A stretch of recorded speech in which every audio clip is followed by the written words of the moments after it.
This is the story of a poor boy who learned to lead men. He was born in a small tent on wide, empty grassland. He died as the ruler of the biggest empire on earth. People still speak his name with fear and with respect.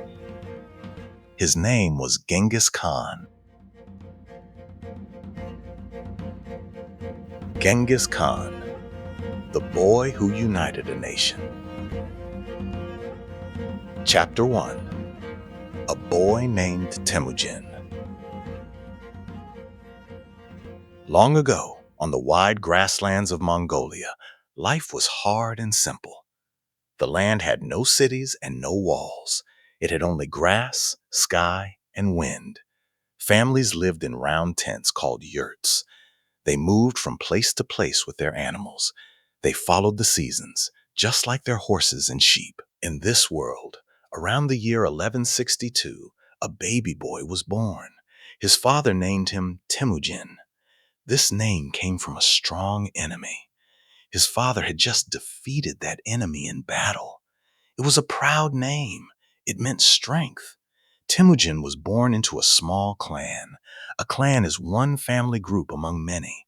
Mongolia at that time was not one nation. It was a land of many tribes. These tribes often fought each other. They fought over land, animals, and power. Trust was rare. Enemies could turn into friends. Friends could turn into enemies too, very quickly. Temujin's father was a minor chief. He was a small leader of his people. Life for a chief's family was not easy or soft. Children learned to ride horses before they could even walk well. They learned to shoot arrows while riding fast. This skill was not a game. It was survival. On the open grassland, a person who could not ride or fight would not live long. When Temujin was only 9 years old, his life changed forever. Enemies from a rival tribe poisoned his father. His father died soon after. This was a terrible moment for the young boy and his family. Without their chief, the clan fell apart. Other members of the tribe left Temujin's family. They took the animals. They took the food, too. They left his mother alone with her children. She had almost nothing to survive on. Temujin's mother was a strong and clever woman. Her name was Holun. She refused to give up. She taught her children to find food in the wild. They dug for roots. They caught small fish in the river. They hunted marmots, too. Marmots are small animals that live under the ground. Life was full of hunger. But the family did not break. These years were dark and difficult. Some stories say that a rival clan even captured Temujin when he was a teenager. He wore a wooden collar around his neck, like a prisoner. But he did not stay a prisoner for long. One night, he escaped. He ran through rivers. He hid in tall grass until his enemies stopped searching. This early pain shaped who Temujin became. He learned that the world was dangerous. He learned that family loyalty was everything. And he learned one more thing. Strength alone was not enough. A person also needed clever thinking. A person needed loyal friends too. As a young man, Temujin made an important choice. He did not only depend on blood family, he built friendships based on trust and loyalty. One of his closest friends was a boy named Jamuka. They became like brothers. They promised to always support each other, no matter what happened.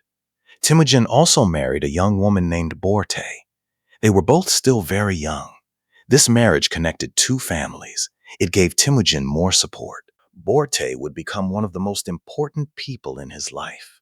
She was smart, brave, and loyal until the end. But peace did not last.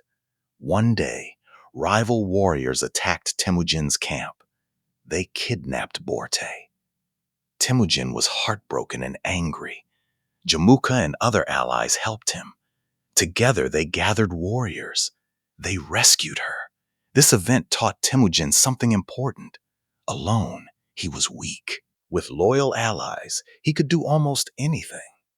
By this point in his life, Temujin was no longer just a poor boy. He was no longer from a broken family alone. He was becoming a leader. Word began to spread across the grasslands.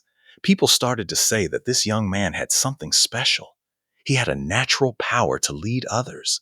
No one knew it yet, but this boy once dug for roots to survive. One day, he would unite all the tribes of Mongolia. He would build one of the largest empires the world has ever seen.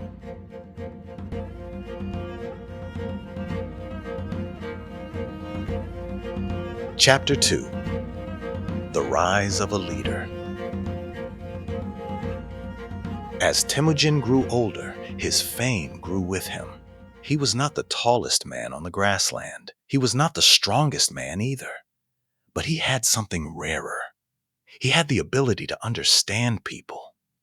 Temujin noticed something. Many other leaders ignored this important thing. In Mongolian society at that time, family and birth usually decided a person's value. If your family was poor, you had few chances to rise. If your clan was small, you had few chances too. Temujin decided to change this old system. He began to choose his warriors by skill and loyalty. He did not choose them by family background. If a poor herder proved himself brave and smart, Temujin gave him power. He gave him responsibility too. This was a very new idea for its time. This decision won him deep loyalty. Many young men had no future in the old system. Now they saw hope. They followed Temujin, not because they had to. They followed him because they wanted to. He offered them a new kind of world. In this world, hard work and courage actually mattered. As his group of followers grew larger, Temujin began forming alliances. He formed alliances with powerful neighboring leaders. One of these was a man named Togrul. Togrul was an older and respected chief. He had once been a friend of Temujin's father. He agreed to support the young leader like an adopted son. Togrul supported him. His old friend Jamuka stood by his side too. Because of this, Temujin's power increased quickly. Together, the three of them defeated the tribe. That tribe had kidnapped Borte years earlier. This victory made Temujin famous across the region. However, success also brought new problems. Temujin gained more and more followers. Tension grew between him and his old friend Jamuka. The two men had once been like brothers, but now they were becoming rivals. Jamuka followed the old traditions of Mongolia. He believed that noble birth should decide who leads. Temujin believed something very different. He believed that ability and loyalty mattered more than birth. These different beliefs slowly pulled the two friends apart. For years, the two men led their people side by side. But eventually, in the late 1180s, their groups split completely. Some of Jamuka's own followers were impressed by Temujin's fairness. They chose to leave Jamuka. They joined Temujin instead. This was a painful moment for both men. Two boys once promised eternal brotherhood. Now they stood on opposite sides. Their rivalry would eventually become one of the greatest conflicts in Mongolian history. Meanwhile, Temujin continued to build his power in other ways too. He created strict laws for his people. He punished stealing severely, no matter who the thief was.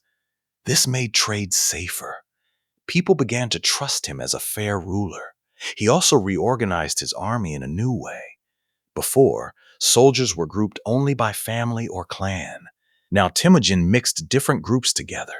He organized soldiers into units of 10, 100, and 1,000. He chose the leaders of these units by skill, not by bloodline. This new system gave Mongolia something it never truly had before. It gave the land a unified fighting force with clear discipline. Soldiers were now loyal to their commander. They were loyal to Temujin too, not just to their small tribe. By the 1190s, Temujin was no longer just a local chief. He was becoming one of the most powerful men on the entire Mongolian grassland. But his greatest challenges were still ahead of him. So were his greatest conflicts.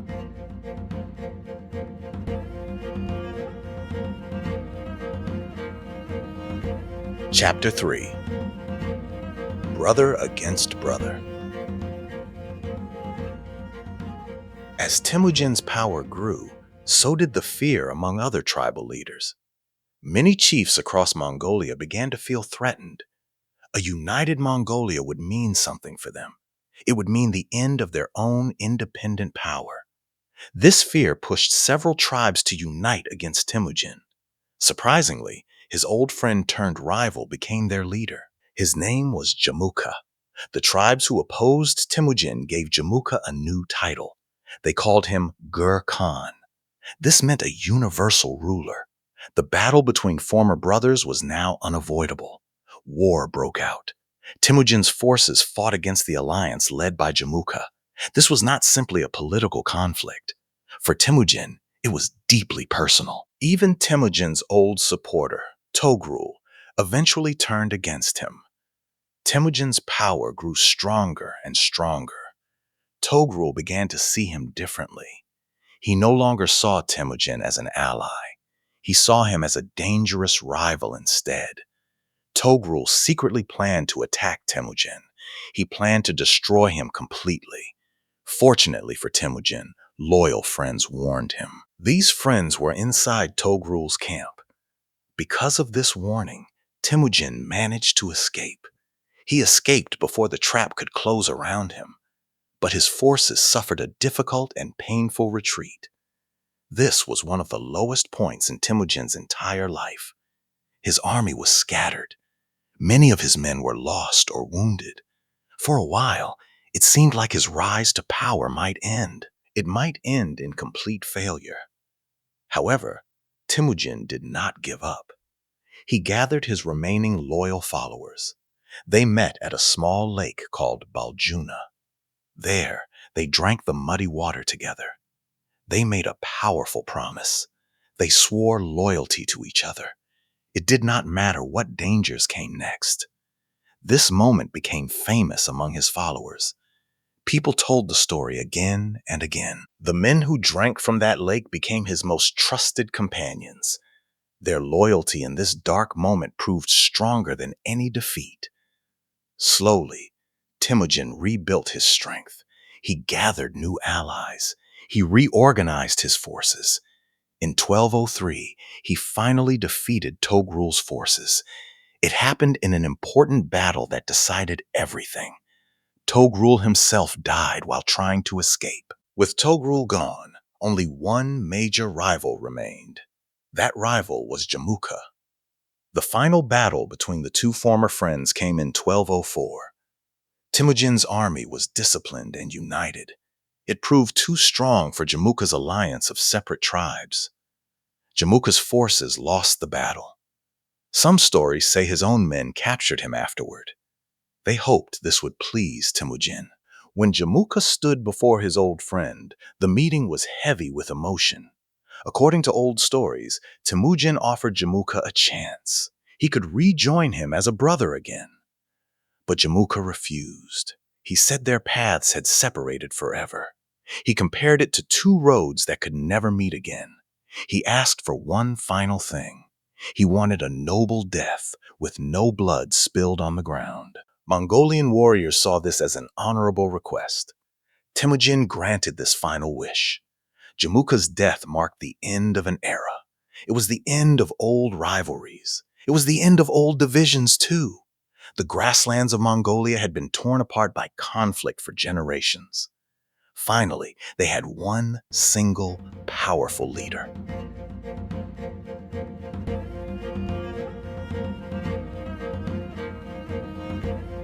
Chapter 4. Genghis Khan and his lasting legacy. In the year 1206, something historic happened. Leaders from all across Mongolia gathered together. They met at a great meeting. For the first time in history, all the major tribes of Mongolia stood united. They stood under one ruler. At this meeting, Temujin received a new name. He received a new title, too. He became known as Genghis Khan. This name meant something like universal ruler or fierce ruler. The scattered, fighting tribes of the grassland had officially become one nation. This nation was the Mongol Empire. From this point forward, Genghis Khan turned his attention outward. He began a series of powerful military campaigns. These campaigns would shock the entire world. His armies moved with incredible speed. They moved with great skill, too, across huge distances. Genghis Khan's forces conquered vast territories. They took control of land in China and Central Asia. They took control of parts of Europe and the Middle East, too. City after city fell before his organized, disciplined armies. Within just a few decades, the Mongol Empire became the largest connected land empire the world had ever seen. His methods were often brutal. Cities that resisted him sometimes faced terrible destruction. Many people across history have remembered him with deep fear because of this violence. But alongside the fighting, Genghis Khan also built something remarkable. He created a system of laws called the Yasa. These laws applied to everyone equally. They applied to the poorest herder and the highest official alike. He supported trade along important routes. This allowed goods and ideas to travel safely between East and West. He also allowed people of different religions to practice freely within his empire. This was unusual for that time in history. Genghis Khan continued leading military campaigns until near the end of his life. In the year 1227, he was on a campaign against a kingdom in northern China. He died there. The exact cause of his death remains a mystery even today. Some stories say he fell from his horse. Other stories mention illness instead. Before his death, Genghis Khan made careful plans. He wanted to keep his empire strong.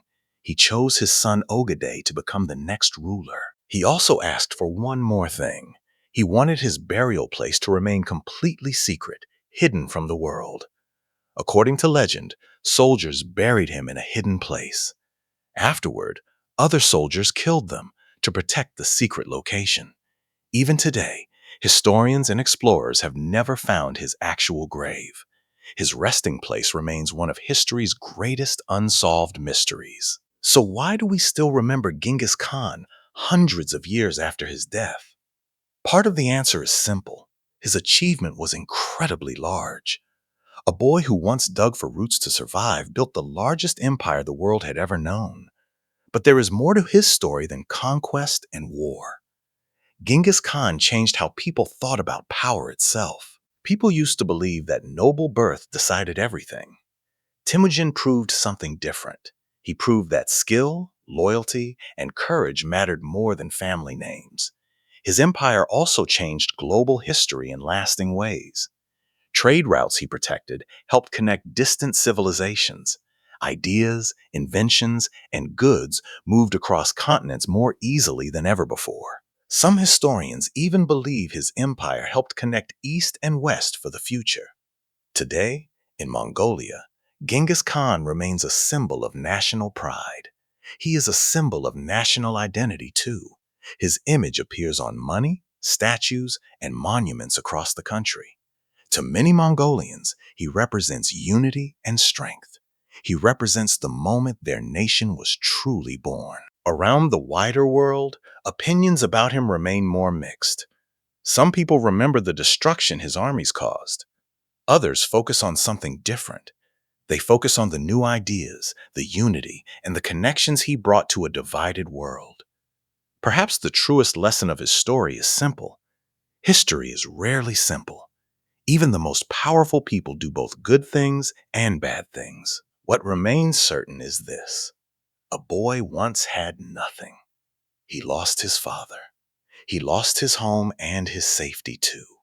But he rose to reshape the entire world. His story reminds us of something important. Our beginnings do not always decide our endings.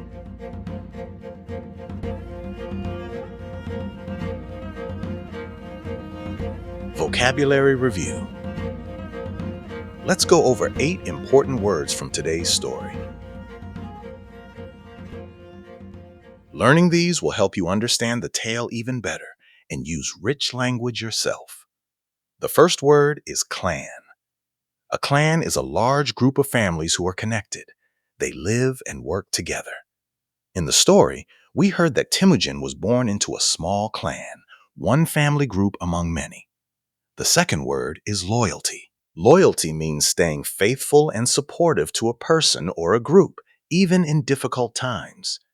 We heard that Temujin built friendships based on trust and loyalty instead of only depending on blood family. The third word is rival. A rival is a person who competes against you for the same goal or position. The story explained that two men who were once like brothers were now becoming rivals. The fourth word is alliance. An alliance is an agreement between people or groups to support and help each other. We learned that several tribes formed an alliance against Temujin because they felt threatened by his power. The fifth word is retreat. A retreat happens when soldiers or an army moves backward, away from danger, instead of continuing to fight. His forces suffered a difficult and painful retreat after Togrul turned against them. The sixth word is conquer. To conquer means to take control of a place or people, usually by using military force.